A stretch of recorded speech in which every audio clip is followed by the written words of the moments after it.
All right, guys, we are back. I am sad. This is the week 8 video. We got David and Ryan in here. Say what's up. What's up, guys? What's up, everybody? Eric, how you feeling? Are we over it, or are you still are we still sad? I think it's weird how so on Monday leading up to Monday, work day Monday, at my desk, all day I was just I thought I had accepted it and come to terms with it, I was dead. But I was just in a bad mood all day, and I thought I was over it, but I think deep down it was hurting me all day. So it's crazy how I put my heart and soul in this, and so it hurts a lot to get chopped. I think anyone else who takes it as seriously, which I know there's lots of people in the league that take it very seriously, you'll feel the same way, especially if you get chopped in the first half of the season, because if you make it far past the halfway mark, you did a pretty good job. It's hard to battle all the factors, injuries, randomness, just bad luck.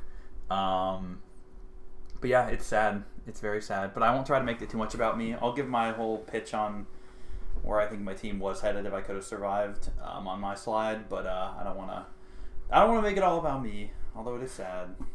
It's okay. You got chops. It's your final. It's my it's not going to be about you for. It's not going to be about you for the rest of the year. So get it out of the way here. Yeah, I will. And I think it actually could be fun for people who do get chopped to be on these videos the week after, because I have a lot to say about where I think I could have gone, because now I can air out my plan that I wouldn't have said otherwise if I was still alive. But yeah, let's just jump into it. We got Bo Nix, leading scorer last week, 40 points. That was that did me in. That saved Mitchell. I think I did the math of Bo Nix scores 20 instead of 40, which is a good score. Mitchell's dead. So. And he had 3 points going into the fourth quarter. 3 fantasy points. I was watching this game very closely at this time. That game was insane.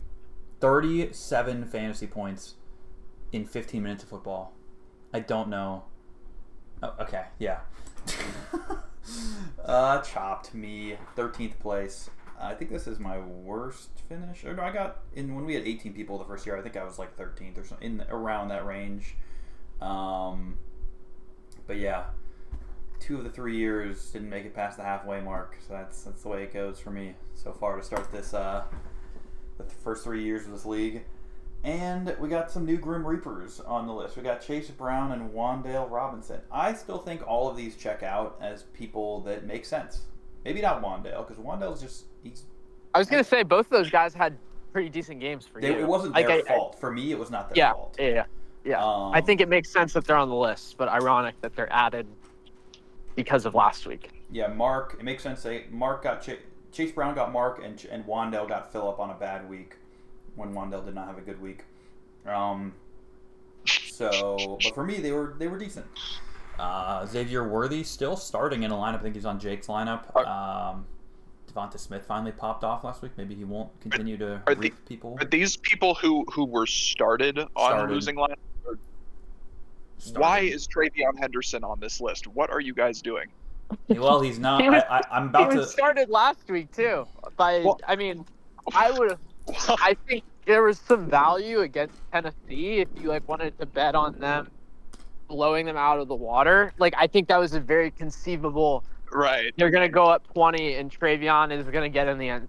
I think that was a decent play, and he still did nothing. So yeah, there should be no world where Travion is on a roster, let alone starting. But yeah, that's agreed, David. Agreed. I don't think he's getting any more unless Ramondre gets hurt. There's literally no world. Actually, that's not true because Antonio Gibson's hurt now for the season, I think. So there is a world where later in the season Travion Henderson becomes the running back he's supposed to be. If Ramondre is hurt, then yes, I think he's. I'm saying there is a world even if he doesn't get hurt. Yeah. I think surely Vrabel needs to change his mind on.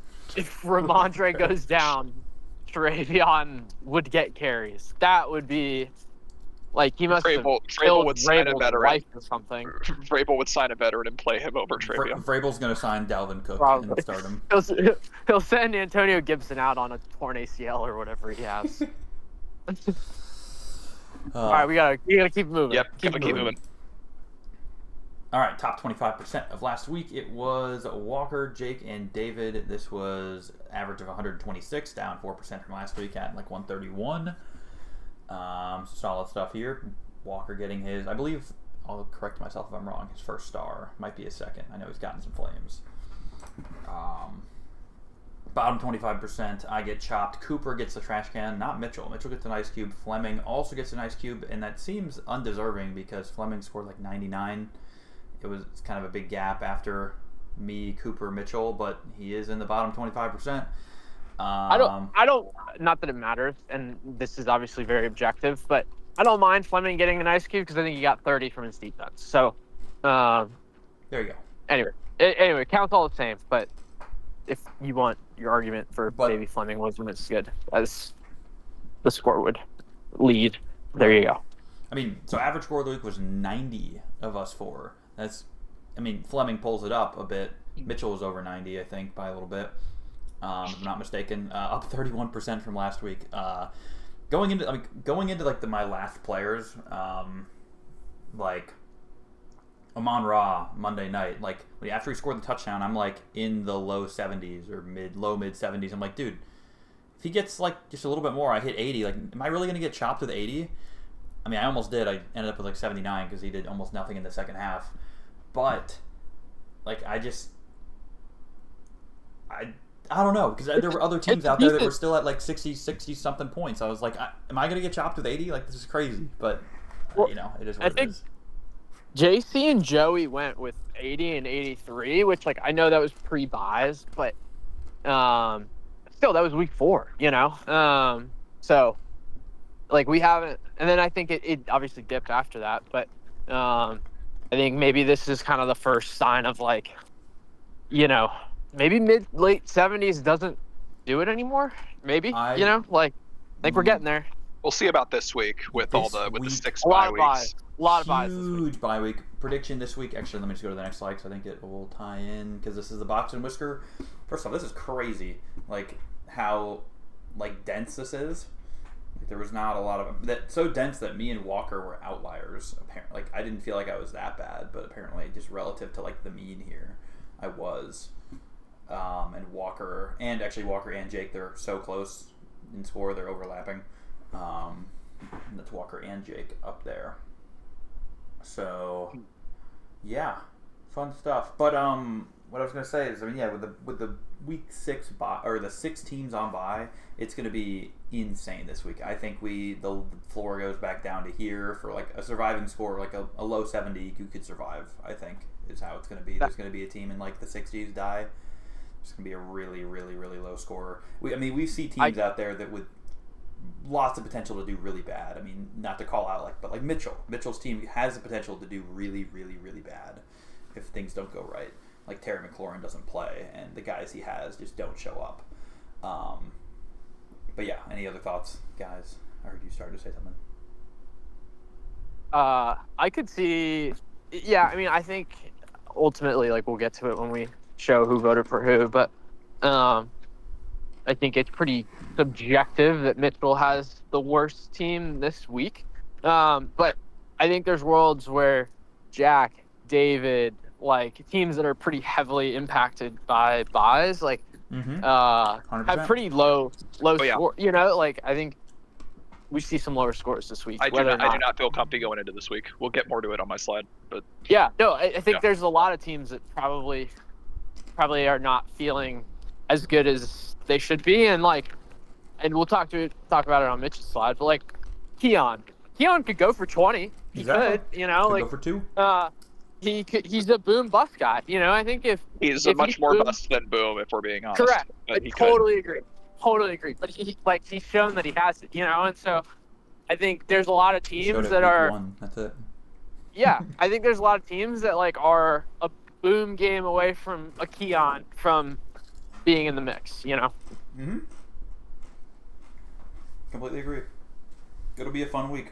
I think it's once we get to the graphs, it's pretty up in the air, to be honest. I think a lot of people could go. I know the favorite is Mitchell to get vote chopped, but there's a lot of people that can get in the mix this week. Looking towards tonight, we got JJ McCarthy coming back. I didn't double check that. Is that happening? Anyone? I actually don't know. I didn't think so. Is it? I think he is. I would love it. I've got the Chargers defense. Give me JJ. Yeah, I don't think McCarthy. I mean, maybe the sitting helps him. He's questionable, officially listed questionable. Okay, that doesn't help. That he's playing tonight. Tell me. I guess we'll see. I mean, Carson Wentz has been pretty good for defenses as well. Yep. Throwing up, except for the Bengals. Yeah, it's the Chargers defense has been atrocious. So, I think I don't know. I mean, I think they'll get me positive points probably against Wentz or McCarthy, but Wentz has been serviceable.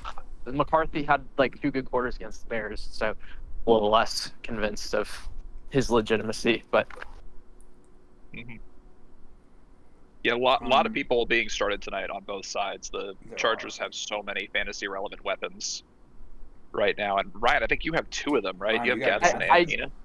I do. I think. And the Chargers. Ryan, you got 3 Chargers going into tonight. I do have 3 Chargers tonight. Who's the third? Chargers D. Oh, the defense. Okay. Yeah, it's just kind of why I want like the Vikings have a decent defense. So that's kind of why I wanted to make the move for Barkley to upgrade from Algier. Like, I think I was kind of one bad game from the Chargers away from like really having problems. So I think I feel fine now with Barkley. I think it's kind of a revenge game against the Giants when they come home, and it goes without saying he's an upgrade from Algier. So kind of covering my bases there, because yes, I am very over invested in the Chargers, I would say. Not a terrible team to be over invested in. No. Other people with a lot riding on tonight, I guess you could say Cooper's got Jordan Mason and Ladd McConkey. Max, if he starts Herbert over Mahomes, which I don't think he's going to. Don't think so. He also has Justin Jefferson. Mitchell has Hawkinson tonight. I mean, Mitchell's kind of looking for anything from anywhere, so if he can get a touchdown from Hawk, that'll be really big for his outlook going into the weekend. I mean, maybe Hawks too. He's kind of been nothing lately. JJ McCarthy was like avoiding him like the plague when he was in the weeks like 1 and 2. So I think he'll be dependent on Wentz playing, which it seems like I would guess it is leaning Wentz. Just because it always works out, as you say, that the most expected dud team will make it by. I wouldn't be surprised if Hawk had like a 2 touchdown night and suddenly Mitch is just safe. But then the question is, how long can you be the lowest projected team and not die? Like, I think Mitchell's been the lowest projected. A couple of weeks, and then eventually weeks. It'll hit you. And I'm saying that from experience. Yes, I remember you, David. Like, you kept skating by with all your injuries, and you were low projected every week. And in year 1, Tom VR was, I think he finished 6th, and he did not check his lineup for like probably a month straight, and like to the point where I think he rolled out guys on bye. And he like was insane. He got like 40 from Stroud when he like had that crazy game that 1 week. That carried, like, he just like I don't really get how these, like, it always seems to be somebody unexpected pops off and they're safe. But it is. I think, I mean, now that I'm just looking from the outside in, like, I kind of can see how this will go. I think there's clearly like the bottom tier of teams, and I was in that. I think it's like Ryan, Mitchell, Fleming. Ryan, you're kind of scraping your way out of it. And then you get some other fringe teams before like the top tier.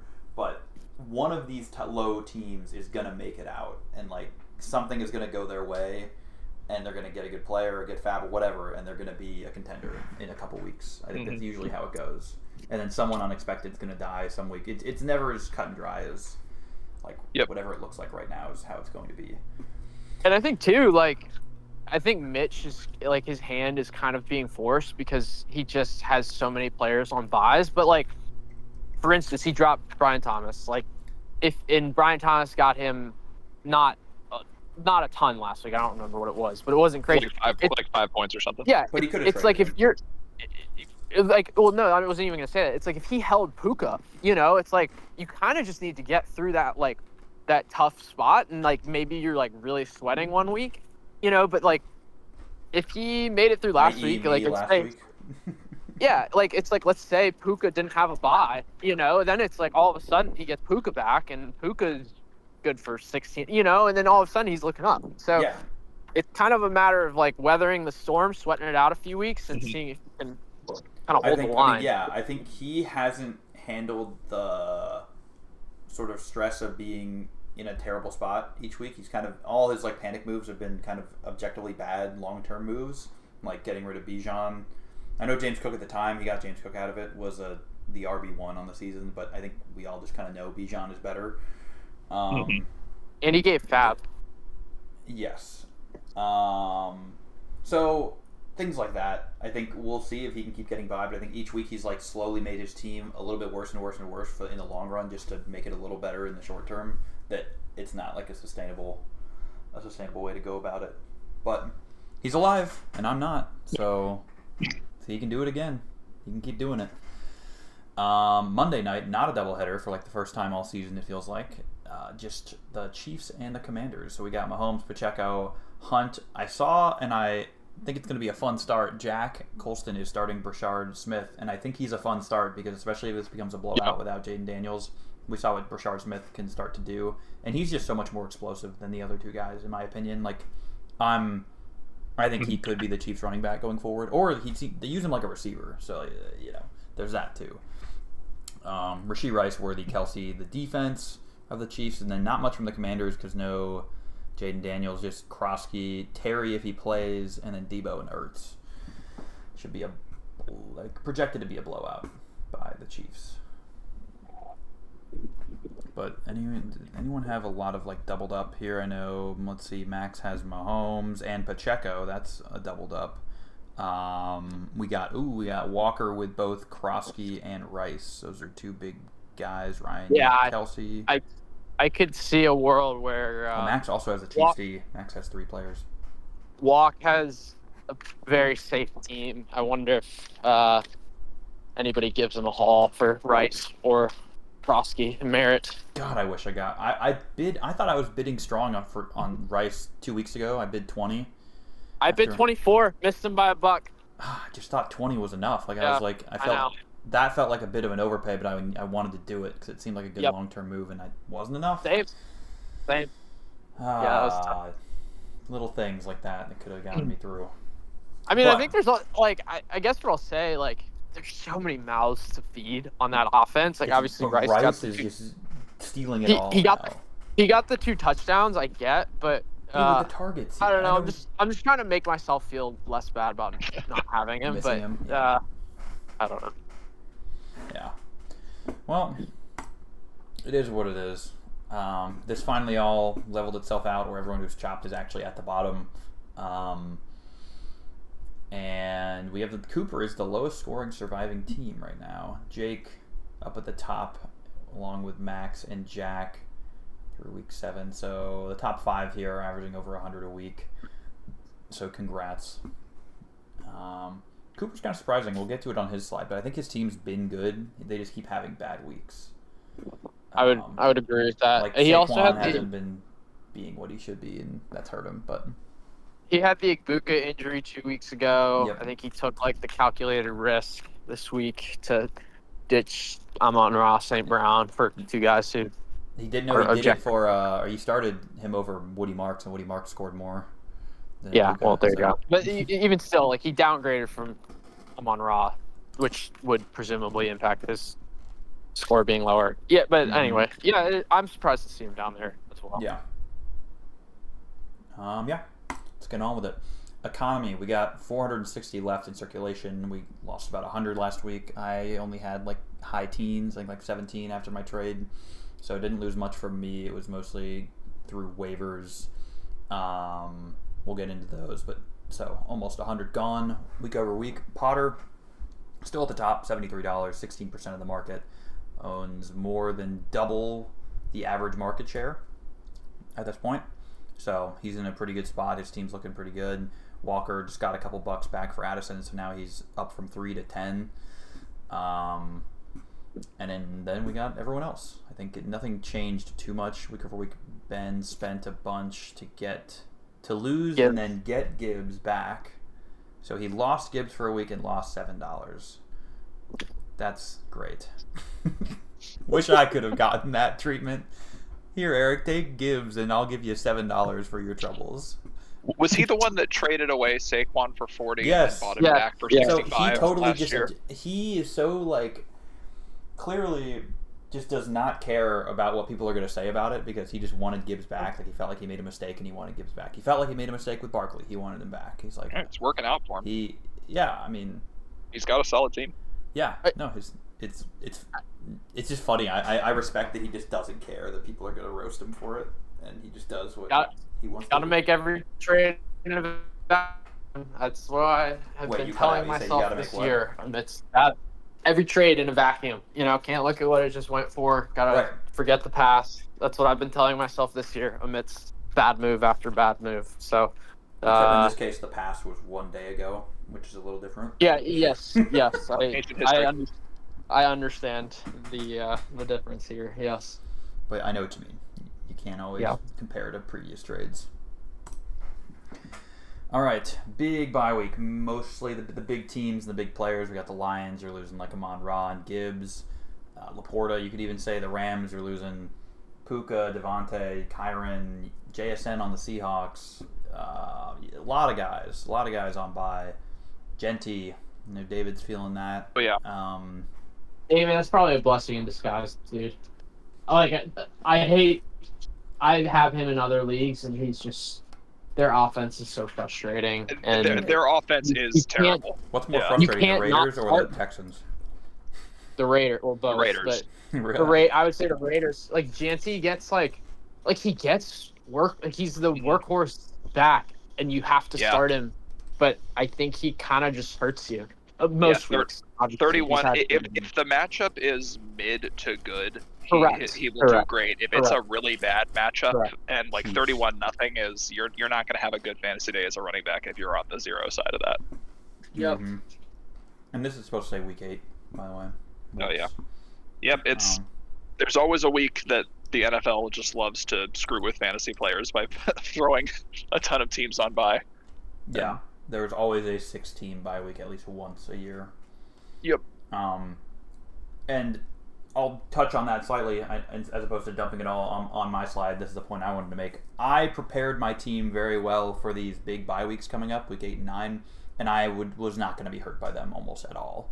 And I was ready to roll a pretty mid team out and hope to survive because other teams are screwed by bye weeks. I needed to survive last week, and I didn't. That's one of the points I'll talk about for my team, or I'll just get it out of the way now. Here's our Fantasy Pros versus Sleeper for this week. Mitchell way down at the bottom there. Other guys that are in the red: Fleming, Potter, Ryan, and Jack. Potter and Jack join in the red here. That's a fun one. Max not favored much by Sleeper. He's the second lowest projected, but Fantasy Pros thinks he's above average. And then David, you are liked a lot by Sleeper, but not by Fantasy Pros at all. That's kind of crazy, actually. Did I type something in wrong? Does Sleeper really have you as the highest projected with all? Yeah, that doesn't make that. There's no way. Let me check, because I manually write these numbers in. David, you are projected 99 by Sleeper. Okay, so that would not put you above other guys. Yeah, that's not the highest. So ignore that. David would be horizontal axis around Fleming Ryan. Okay, David, you should be right here. You're in the red. So it might be to give you false hope maybe for a second. But I guess that's weird. But it is what it is. Jake, Walker, Cooper, Johnny barely in here are the teams that are looking the most safe this week. Jump into next week versus rest of season. Teams that have the best rest of season outlook, obviously Jack. Jack has JSN on bye. He has Nico hurt this week, most likely not playing, and then someone else on bye Jack has.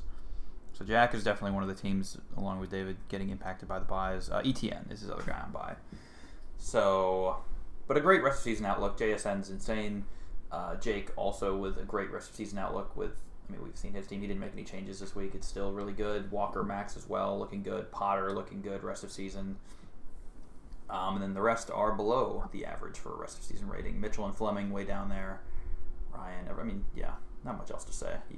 It's this is just the graph, and it ultimately doesn't matter that much. But I'm a little surprised I am in the red for rest of season. I would agree. This week I get. I would agree. It's the receivers I think I've seen that they don't. Yeah. I mean, Daniel Jones is good, but I think they probably have him as like the 5th to 8th quarterback or something rest of season. Like he's not like a top tier. That sounds pretty good. Yeah. And then running backs are good, but then and tight end is obviously good. So I really don't know why they have you here, but they do. But you probably realistically feel safe. You got Fab, and that's where this tells you where that is. Yeah, you're above the yellow line. The yellow line is in theory like our middle line that you want to be above, and you are, along with like Max and Cooper, Potter, Jake, Jack, all in the green, all doing a really good job managing their Fab and getting good players. Johnny and Walker have fallen below the line. Walker's team is strong right now, but the Fab is so low that there's not much to work with unless he were to trade someone to get Fab back. Johnny, you have Fab, and your team is below average in strength, but you have Fab, so that's what you have going for you. And then Mitchell, Fleming, Ryan, and Ben are now all in the red. Yep. All right. This is where I've put everyone. I've got Ryan, Mitchell, Fleming in the red, all with the zeros across the board.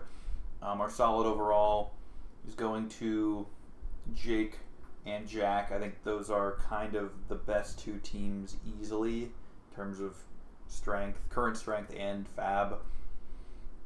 Walker has a really strong team, just has very little Fab to work with, so I think he's questionable long term. I think Ben is good enough to survive now. His questionable long term is due to the Fab as well. So he made it into that group with a 0.5. And David, actually, you'd be a 0.5, not a 1, if I fix that 1 graph for your sleeper rating. So really you're a 0.5, but you and Potter are iffy in the short term due to bye weeks. Potter more so injuries than bye weeks. He's got Puka. Let me double check. His bench was loaded with Puka out, Jaden Daniels out, and Puka's on bye anyway. Bowers out and on bye. Jacoby Myers out and on bye. So he did just get Jordan Addison, which he'll probably throw into a flex and will make him feel a little better this week. But definitely has a good long-term outlook if he can get by all those injuries and stuff in bye weeks. Cooper, Max, Johnny, I think are all solid and are just going to float right there in the middle for now. They're all decent-ish in Fab and strength of team currently, so they're going to fall into that bucket. And yeah, that covers everybody. Any thoughts? Disagreements? Okay, silence is good. Walker gets, okay, there you go, second star confirmed of the season. A.J. Brown, really both Eagles receivers finally popped off. A.J. Brown, Hurts, Adams were his top scorers. He goes and gets Chase Brown and Wandale for $7 each, and the Bengals D. We play the Jets this week, so that's a good matchup. And then he gives away Addison for $7, so gets $7 back. His team's solid. I mean, he has Kittle back as well too. I think Chase Brown was a guy. I mean, obviously I'll talk about him with my team, or I'm just going to talk about him now. I think he was absolutely on the rise. Like he would be a buy now kind of guy. I mean, I picked him up on waivers when I just felt like there's no way we're going to be bad all season. We're clearly trying to fix things by signing Flacco, so we're trying to win. And if we're going to do that, we have to get the run game going, and he is the bell cow when we're running the ball. So I think he'll be back to form in a couple weeks. Caught a glimpse of it last week. And he's got Derrick Henry back from bye, so his team's looking pretty solid. And he no longer has Addison, but I think he has still a fine guy to play there. Let me double check who that would be. He has Wandale in. Yeah, Wandale's fine. We like Wandale. Yep. So that's where Walker's at. Not a lot of Fab. The team looks good. Jake, one of the other really strong teams. He's got Lamar back from bye, Zay Flowers, Mark Andrews all back from bye. So his team is just kind of loaded at this point. CMC and Bijan are probably maybe the two best running backs in the league, and he has them both. Jamar might be fully back to form. I'm sure he's not going to do what he did last week every week, but I don't know. The Steelers were trying to stop it, and we still targeted him 23 times or whatever it was. So that's crazy. I think his really only weak points in my mind are his two other wide receivers, Flowers and Worthy, and I'm really nitpicking here because his team's really solid. And then Mark Andrews, obviously not, like, you're not too excited about him, but he'll get the job done here and there. I guess we'll have to see if Lamar. I think I heard Lamar is practicing, so should be good to go this week. All right, David, you want to take it away for your team? I guess I should look at my team.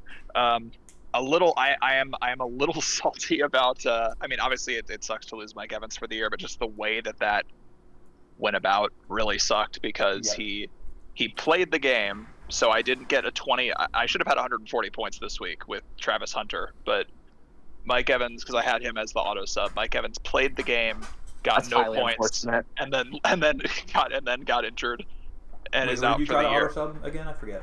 I had Travis Hunter as the auto sub. Yeah. For Mike Evans. You would have been top scorer this week. So yeah, I would have been top scorer if that had happened. But I mean, yeah, Mike Evans was a go to play, and then got hurt with a different injury and is now out for the year. So that's rough. I mean, we've talked about it. I'm not in a great place this week for sure. I do like some of the guys that I'm rolling out on the lower levels, but yeah, a lot less green than usual. You know, I've got McBride on bye, and I've got Genty and Trey Tucker and Travis Hunter. My whole bench is buys, basically. Yeah.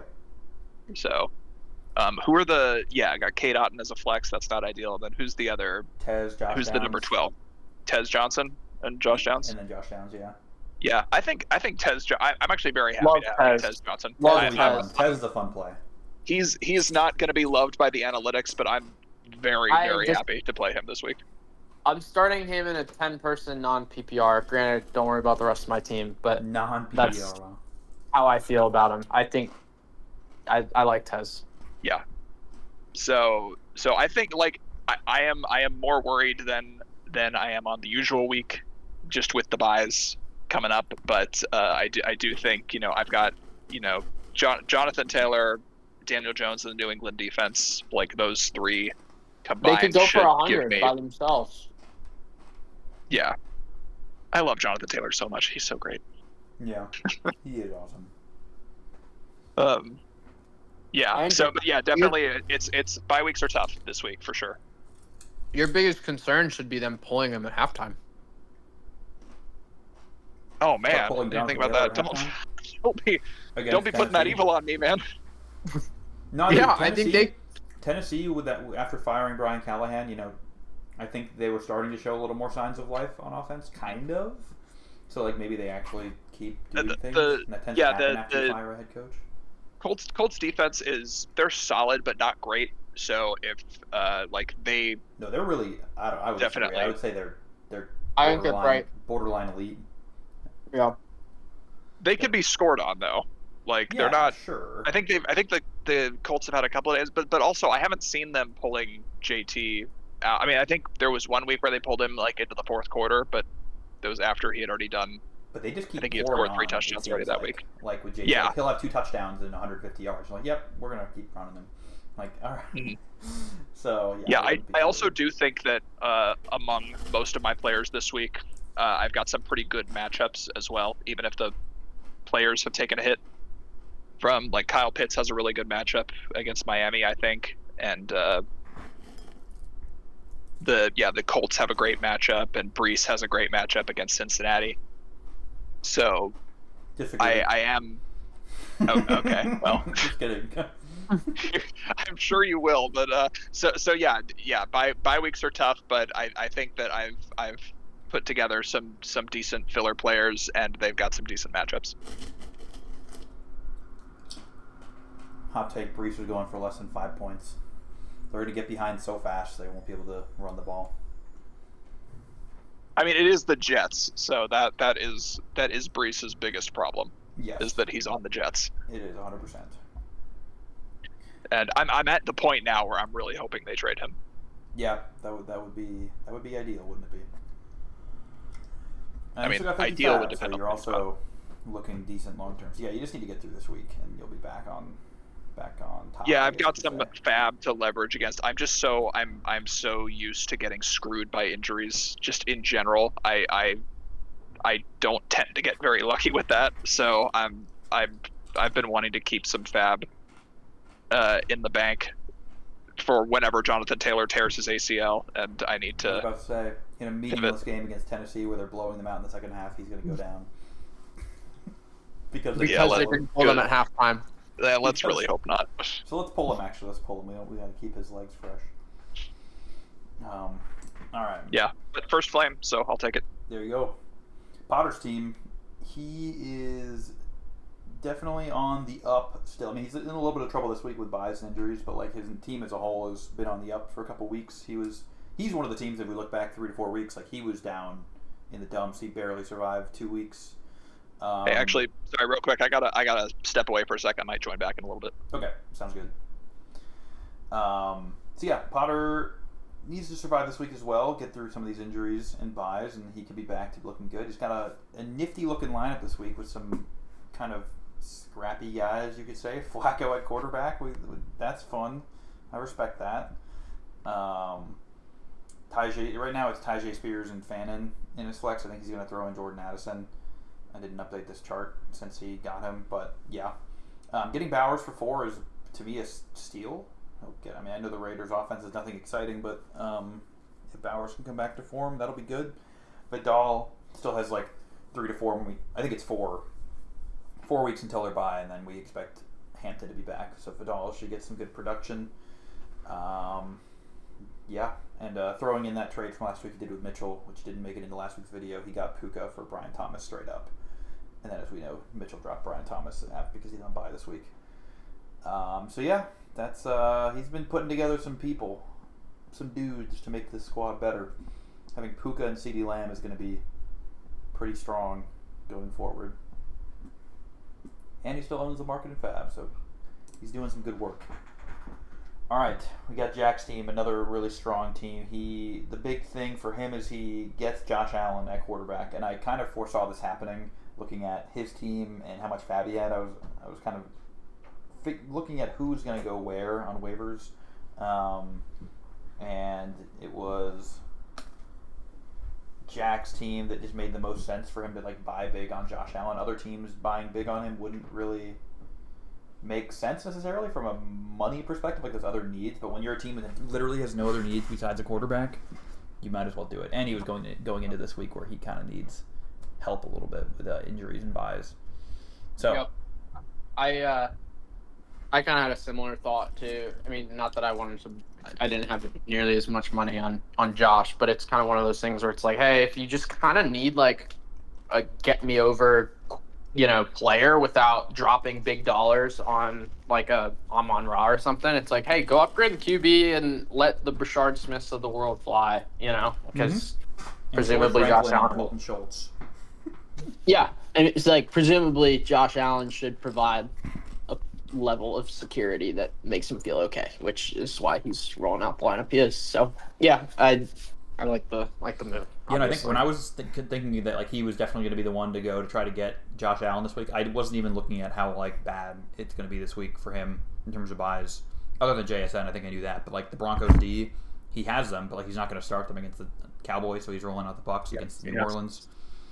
ETN, I didn't realize that how much he was actually kind of in a bad spot this week, and that Josh Allen was actually really needed, not just for this week, but for long term. So made a lot of sense to go for that. Yeah, I'm excited to see Brashard Smith. I think he could have a nice little game, especially if it becomes a blowout. I'm surprised he's only getting like 4 points or whatever. I projected 3.7. Yeah, that checks out with what he scores. Not last week. Yeah, but that was like the starters got benched, so that's like and I think he was in with the backups. And the line is 14. Yeah, like I think we're looking at a similar situation. Yeah, very likely, very likely. Don't sleep on Mariota. Scary Terry comes back. That's what I could foresee happening because Mitchell is Terry McLaurin. If Terry McLaurin finally comes back from injury, I think he goes off for like a crazy game. Like Mariota leans on him.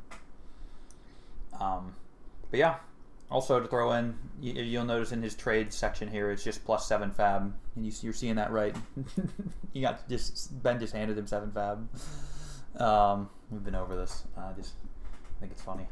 Eric's bitter. Understandably. I didn't have to be fair, I can't be bitter because I didn't have as much fab. I didn't Jack gave Ben more fab for Gibbs in the first place than I even had. So I think, if I'm not mistaken, it was 53 and then he got 60.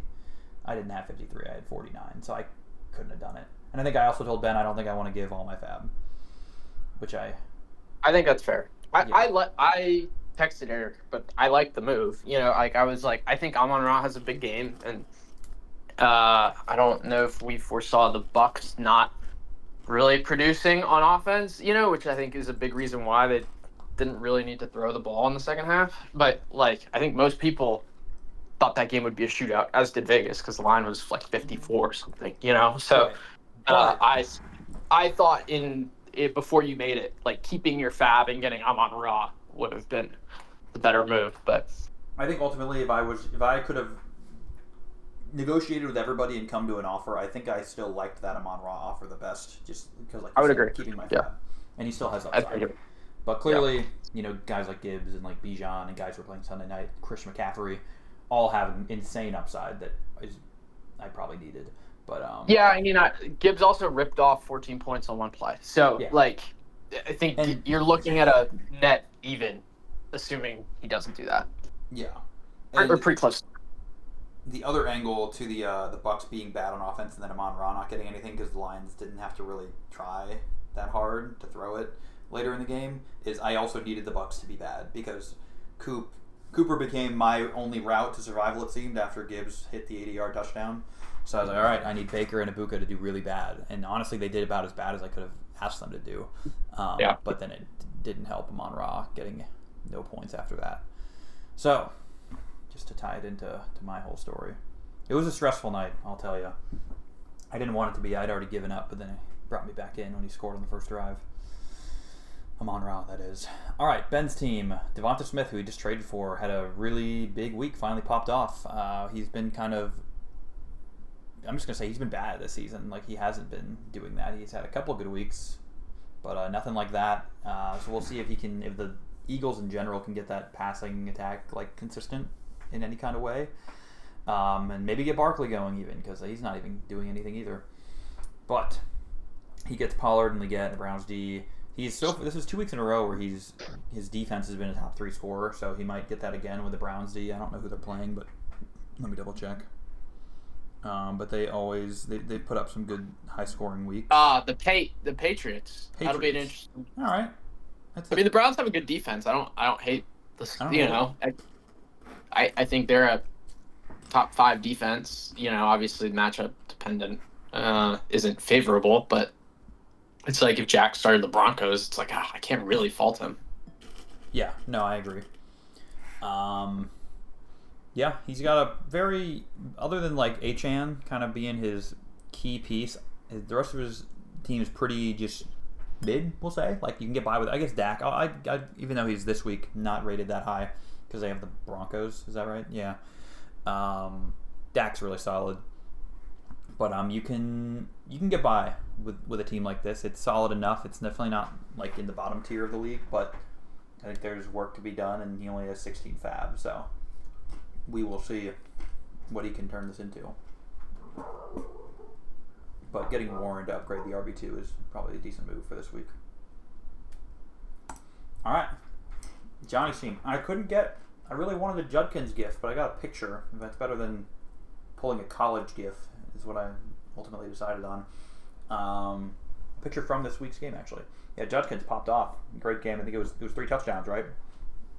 Yep. So, you're back, David? Yep. Nice. Yeah, Judkins has been really solid. I'm sure I know Max had Judkins earlier this season. He probably regrets trading him away when he kind of wasn't at his full potential yet. Josh Jacobs has been awesome as well. All these running backs are people Johnny traded for. Josh Jacobs, Judkins, and Rachaad White, who's getting way more work than we thought because Bucky's going to be out for another week, it seems. He's not going to play this week, is what it's trending towards. Yeah, he's been ruled out. He's probably coming back after the bye. As a Bucky owner, can I take this one? Well, former Bucky owner. I owned Bucky for a lot of it. They're being so weird about it. Like first it was his ankle, then it was his shoulder, now it's both. They ruled him out. Like he was never even like considered to play this week. Like I think everybody thinks he's coming back after the bye, and he very well might. This is just like my gut feeling. Like it's been really weird. It's been really weird, and they ruled him out very quickly. Like there's just no like maybe he plays, maybe he doesn't. Like he's blah blah blah. It's just like he's out. So that was why I was just like I could be waiting forever, which is why I dealt him. But in which case I really sold low on Rachaad White if it ends up being much longer. I could have had Rachaad right back when you were trying to sell him, and I didn't want to pay enough for him. Yeah, you wouldn't. I mean, it's not like Johnny paid about what I was looking to get. Like, it's not like he overpaid. And I don't think like I would compare it to the Hassan Haskins stuff.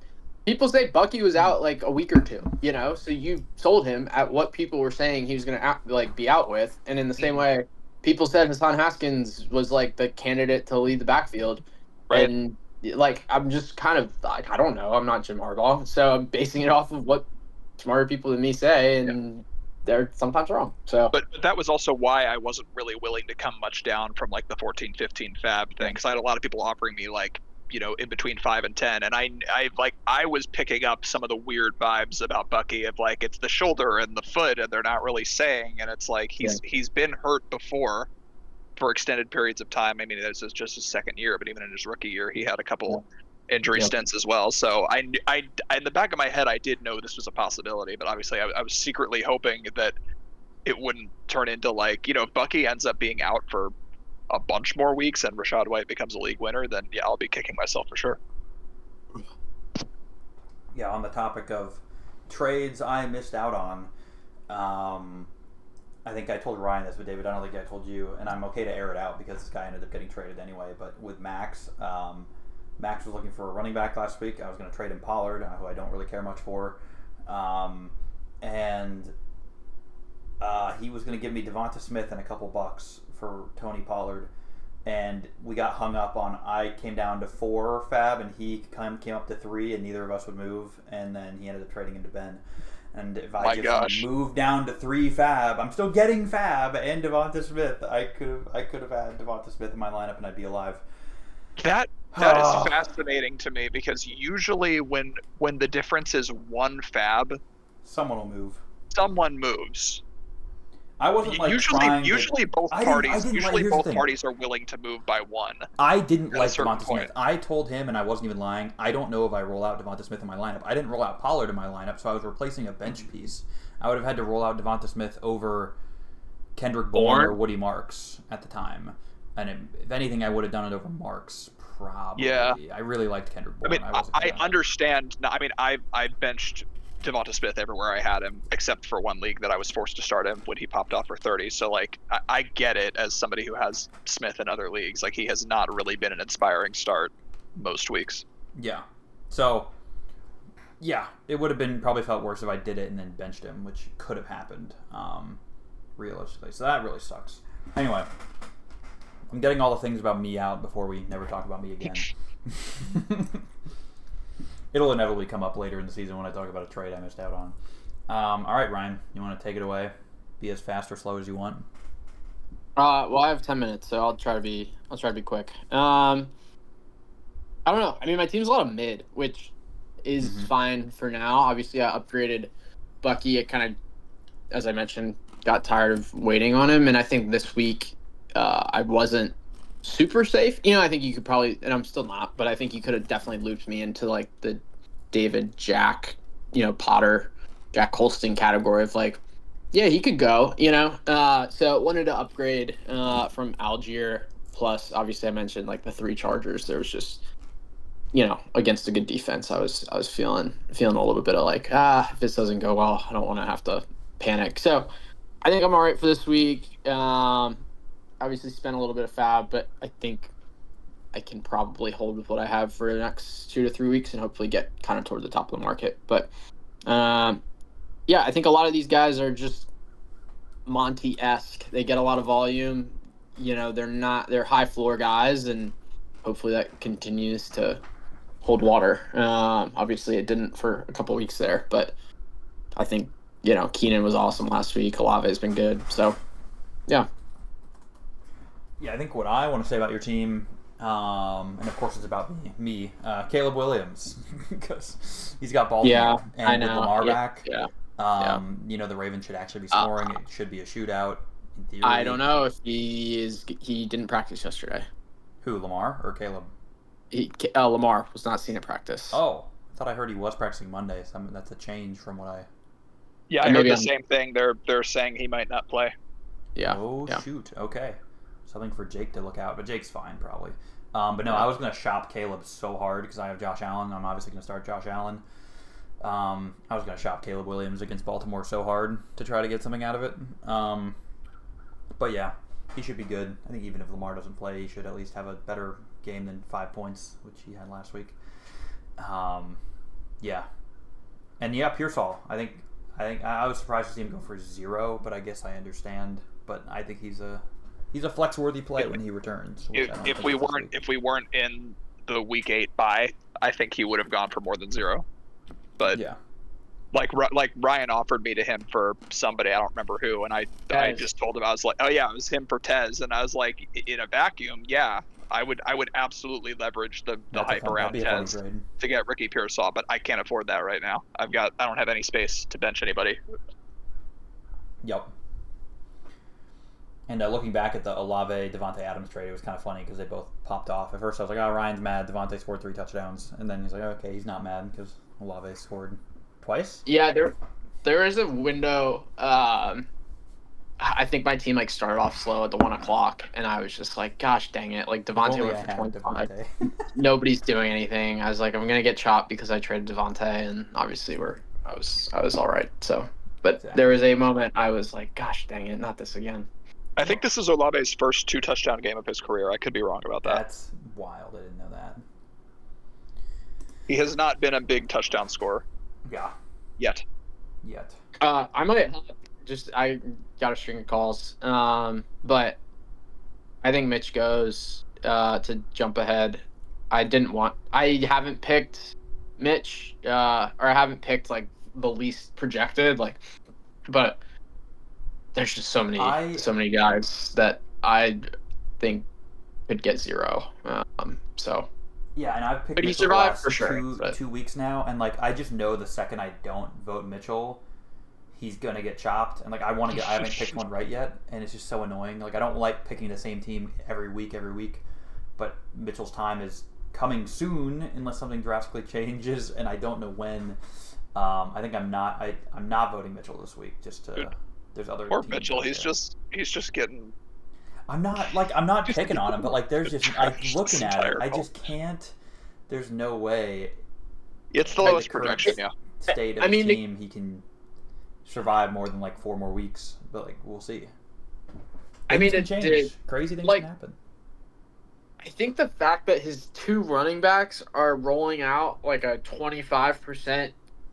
Snap rate each is just brutal, they could Chubb I don't like at all. I mean, Hunt could get 2 touchdowns again, but he's not. Hunt has been, his snap share has been declining though. Pacheco has been more featured against Dallas.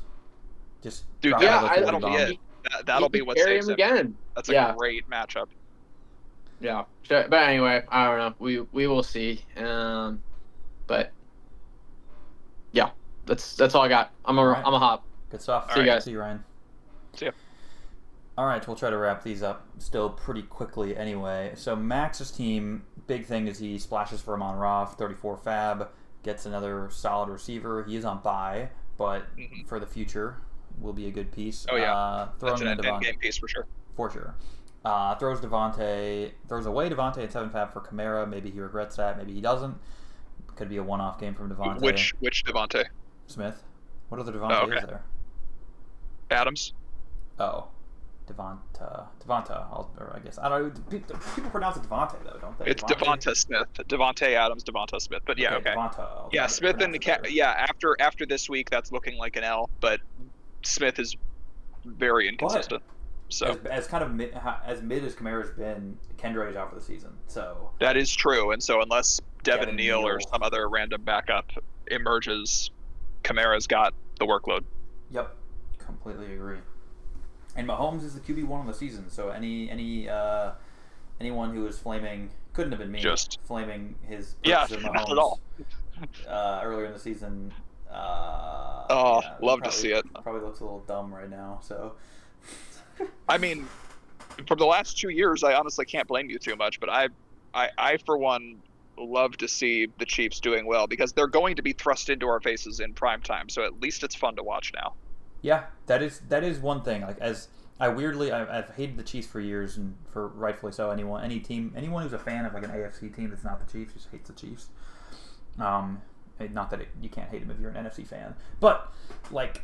They're weird. I'm weirdly not like hating them this year, probably because they're not shoving the Taylor Swift stuff in our face, and like you said, it actually is like somewhat entertaining to watch now. Mm-hmm. Yeah. It's not just like a bunch of crap.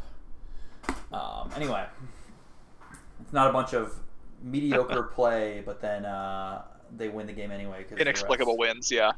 All right, Fleming's team, Browns D. Love the GIF. 28 points. I already had this GIF actually. The Browns D has been good enough that I have a Cleveland GIF.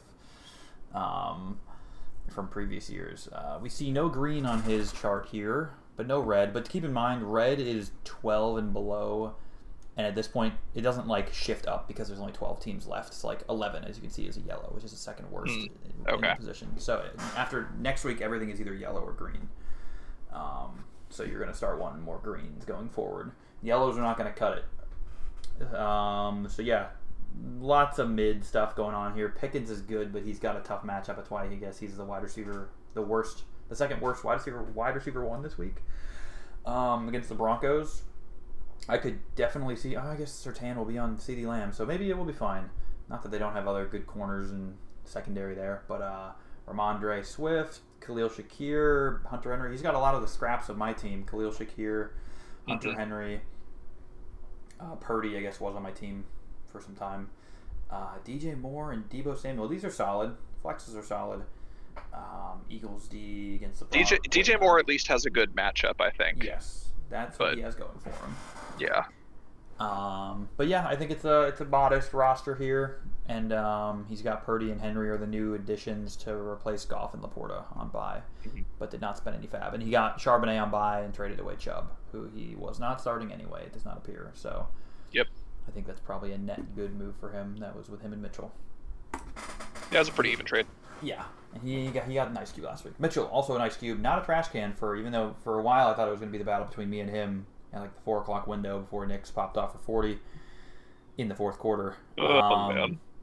But Mitchell's made a lot of moves lately. A lot of which are questionable or people will question them. But last week he traded 4 Charbonnet and 4 Diggs, and they ended up being 2 of his top 3 scorers, even though they're not like insane. Oh.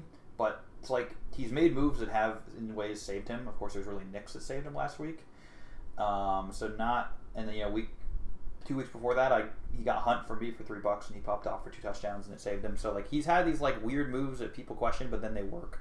Not that they've all worked, but. We'll see if he can do it again. He goes and gets Chubb.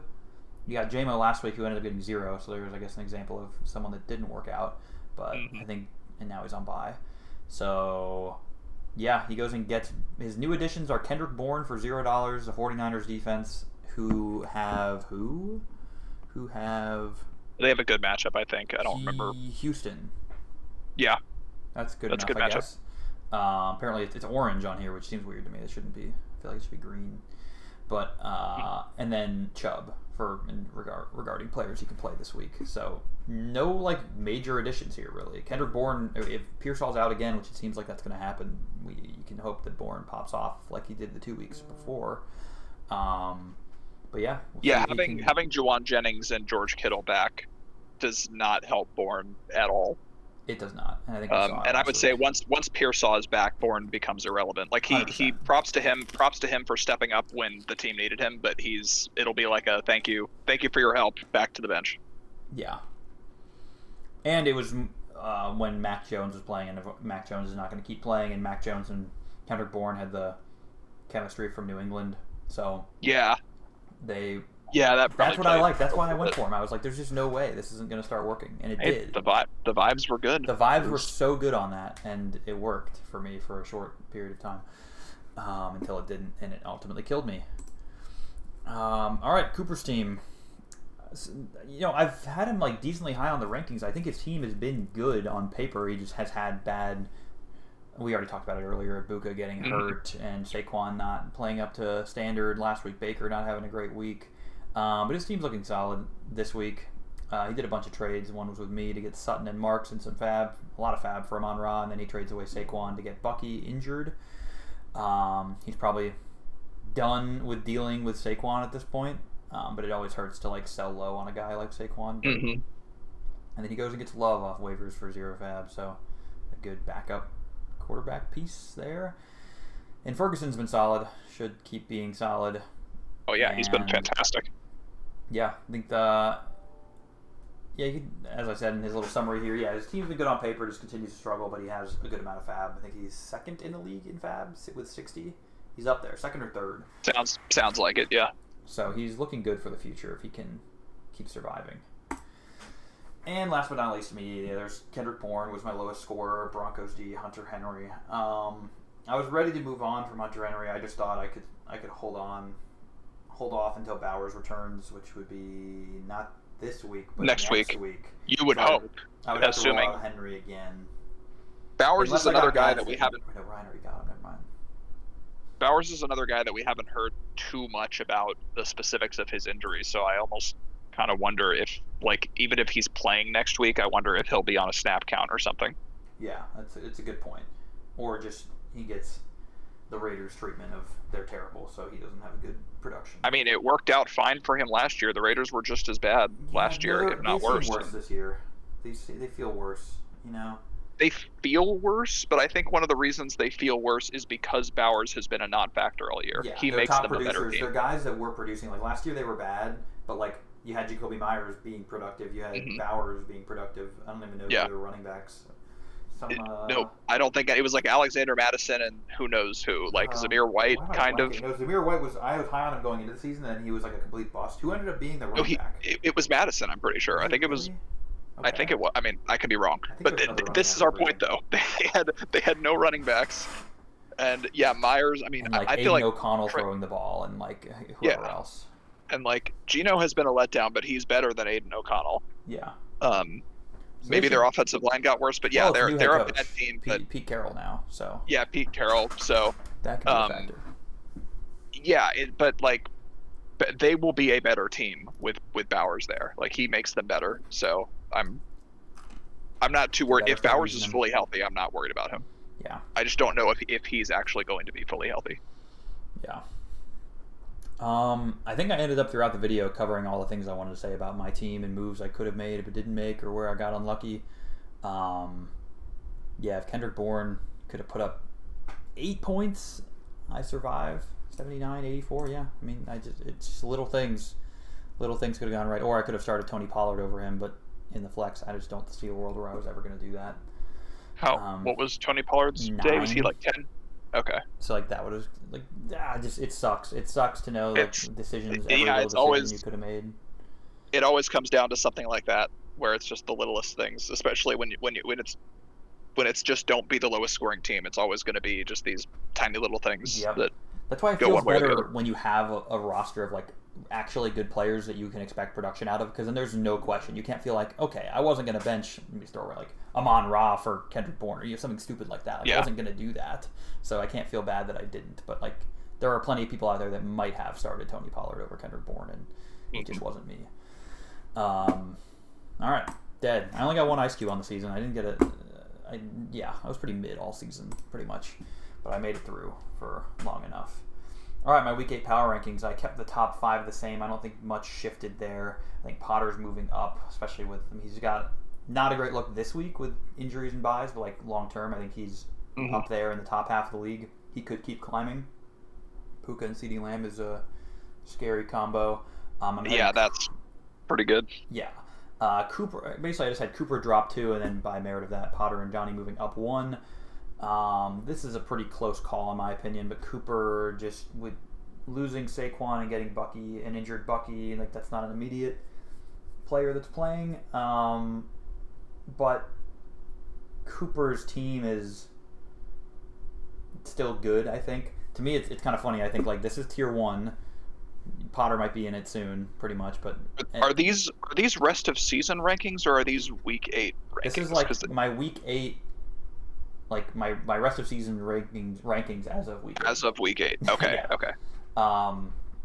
It would shift way too much if I was looking at matchups and blah blah blah blah blah. Yeah. Yeah. Okay. So it's kind of funny. I think this is like your top tier, and like Potter arguably included in it, and then like Johnny and Cooper. Well, I was gonna say Ben to me is like in a tier of his own. It's like he's above this tier, but I feel like he's below this tier. But maybe he could probably be included in this tier. Like he has Gibbs, and Gibbs is enough to really make your team really strong. But like I don't think he has any studs at wide receiver, and that doesn't help. Like his best receiver is Devonta Smith and or Quentin Johnson, and I'm just not going to call either of those guys a stud. So he's got Achane and Dak. Stud, but that's like, not terrible either. Sure. Achane and Dak are like the focal points of his team, and that's it. Achane and Gibbs. Sorry, Gibbs is just on bye. So that's something to mention. Yep. Yeah. I have Mitchell down at the bottom now. I think we would agree the team it's looking rough, but I think once again, if he can survive again, he's getting guys back from bye. Who does he have on bye right now? He has Montgomery, J-Mo. That's it. But he had Brian Thomas, but he dropped him. Well, I know Brian Thomas has been kind of disappointing, but I'm kind of shocked that he dropped Brian Thomas over J-Mo. Lions fan, I guess. I mean, maybe in his mind, you could argue he spent money on J-Mo, so it hurt. But felt more invested. He spent Puka on Brian Thomas. I don't know. No money on Brian Thomas, so I guess he could. I don't know. Not really sure there, but he did what he did. We'll see how it works out. Who's getting voted on this week? First off, Ryan is taking the lead on the guessing. Ian Walker got it right last week of guessing me. We got 6 votes. 6 votes Mitchell, 2 votes Jack. That's a fun one. I don't think he's gotten many votes throughout the season. I didn't throw it on here, and maybe I will next week, but I started keeping track of because I write down who votes for everyone every week in like an Excel. And so I have a count of like how many votes people have gotten, and Mitchell obviously has the most votes on the year. I'm sure, yeah. When you do votes per week, like if you only count the weeks that the team was actually alive, Joey had more votes per week than Mitchell, but Mitchell is second in votes per week, first in total votes. And there's plenty of people, not plenty, but I think it was JC and Phillip both got 0 votes before they got chopped, and then one other, I think it was Jack, had 0 votes at this point of the season, so he's getting his first votes this week. So get scared, buddy. 1 vote Max, 1 vote Fleming, 1 vote David, 1 vote Johnny. I'm the vote for Fleming. I was kind of just I didn't want to vote Mitchell just because I've done it and it hasn't been right, and but like I said, I'm going to change my vote now. It's going to be Mitchell. I'm going with a team that I think is down there but is not receiving a vote this week, and I think that's Fleming. So just kind of spreading I need to get one right where I'm the only one so I can get on this board and start clawing up, because that's all I have to fight for this year in terms of money, in terms of a payout. Those stars for me. But yeah, that's where we're at. David, where are you on Mitchell? Yeah, I think I voted Mitchell as well, which I didn't really want to, but it just seems like that seems most likely to me. Yeah. Let me see if any votes change. We got 12 votes. Yep, no, 12. So 8 people still could vote, except we know guys like Huff, Joey have never voted and probably won't vote. But a couple more votes could trickle in, and things could change before the game starts tonight. Yeah, looking at it now, nothing changed from when I inputted this, so good stuff. Kept it at 1:10. I'll call it a win with 3 people on here. David, any closing remarks? Are you scared? I know you said you are, so. I wouldn't say scared, but this is the kind of week where it's like if I get chopped because of the buys, I'd be like, okay, well. Should have planned it better. I mean, there's a degree to which, like, going back to, I don't remember if you were saying this or Ryan was saying this earlier. Like there's a couple of times where it just depends on how you choose to think about it. Like you can prioritize like just kind of going week to week. Like I can't, like I need to set myself up for this week and then the next week and the next week. Or you could just accept that there's going to be some weeks where you might fly a little close to the sun, and you just have to hope that, you know, if you're shooting for the long run, you got to hope that you get by on some of those times. And so this is kind of like one of those, like I'm not going to panic trade away like a bye week player just because they're on bye. I mean, like I'm not going to sell low on like a Genty or a McBride just because they're on bye, just to give myself a slightly better, like the rest of my, I'm trying to lean on like the rest of my team is solid enough. I don't expect to get a flame this week, but you could if you're trading it to a team that's like feels safe, so they're not necessarily, you're not like underselling, you're not selling too low on your player on bye, because you're selling it to a team that feels safe and is willing to take on the risk of getting a person on bye because they're getting it at a slightly good. That's true, but like, but the other person knows that they're trading with a person who like is going to be hurt by the bye weeks, and so there's incentive to, like, you're going to try to extract more than you otherwise would. It's just good strategy. Yeah, that's fair. But now you've said it. Now your opinion's out there. You feel fine. You don't want to do that. So if someone wants to try to trade for Genty or something, they better blow you away. I don't expect anybody is going to try to trade for Genty. Unless they thought I was panicking. But like I said, I feel confident enough that my guys should be able to at least be able to get me by this week. That makes me think I probably could have totally like traded my very mid players plus some fab for like a really good player on bye over these mainly this week, and next week. I mean, we've seen other people do it, and it's a good strategy if the rest of your team is solid enough. Like not that the rest of my team is solid enough, but that the rest of my team is not on bye. And I have bench players also not on bye. So that means players that need to be, they can be spread around to people that need starters. Dang it. I wish I was still in this, like, working it. But my week has been so much, probably more productive outside of fantasy because I haven't been, like, maniacally. You didn't spend 2 hours on Tuesday, like, placing all the various waiver claims and... Yeah, no waiver claims, no like sending out trades. Because then there's like, I want to get trades done before waivers because I want to like, I either want to get rid of a player so I have an extra roster spot for putting in bids, or vice versa. And then like after waivers run, it's like, all right, now I see where I am. I need to do this, that, or the other to get blah blah. Like, yeah, there's none of that. I'm dead in both my Guillotine leagues. Only thing I have to be excited for is maybe the Bengals are good again. But we'll see. At least they're more fun to watch with Flacco. More fun to watch. Why did I trade Jamar? God, I did everything wrong this year. So I feel like trading Jamar is like the equivalent of like Cooper honestly, trading Saquon. Like, Saquon's gonna like come back. When I saw the Jamar trade, my thought was, I think he overpaid for Jamar. Like, I was so out on Jamar and the Bengals going forward that I looked at that trade. I was like, that fool. He's going on the name value and spending up, and I mean, and yeah, sure enough, Jamar is that dude. But that didn't happen until they got rid of Browning. Mm-hmm. Which I didn't know we were going to do, to be honest. Right, you couldn't have known that. I did not think we were the type of team to go. We've never, in my entire life, mid-season traded for a quarterback to try to win now. Never. It's kind of fun though. I see why people think. I see why this is fun. So, anyway. Talk for another 5 minutes. All right, let's get out of here. Very long parting thoughts. There we go. All right. See you guys. Don't get chopped.